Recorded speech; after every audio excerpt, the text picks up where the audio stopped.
अपने लंग्स को क्या करते हैं, लंग्स को क्या करते हैं, upper lungs, back lungs, side lungs. तो इसमें हम जो सांस ले रहे हैं, नॉर्मल सांस लेते हैं, जितना सांस लेते हैं उससे ज़्यादा हम छोड़ नहीं सकते। लेकिन ये एक्सरसाइज करने के बाद आप जो सांस ले रहे हो ना, उससे ज़्यादा छोड़ सकते हो।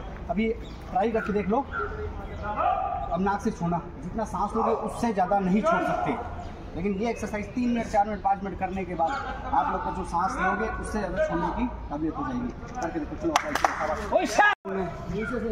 नहीं, नाक से लेना है और नाक से छोड़ना है। पता चलेगा 5 मिनट बाद तुमको खुद आवाज़ सुना। रिलैक्स, कहीं पे बॉडी पे तनाव नहीं आना चाहिए, कहीं तनाव नहीं आना चाहिए, बॉडी के अंदर कहीं भी तनाव नहीं आना चाहिए। रिलैक्स, फोरहेड पीछे नहीं लगना चाहिए, खुद करने के चक्कर शोल्डर लगना चाहिए आपका।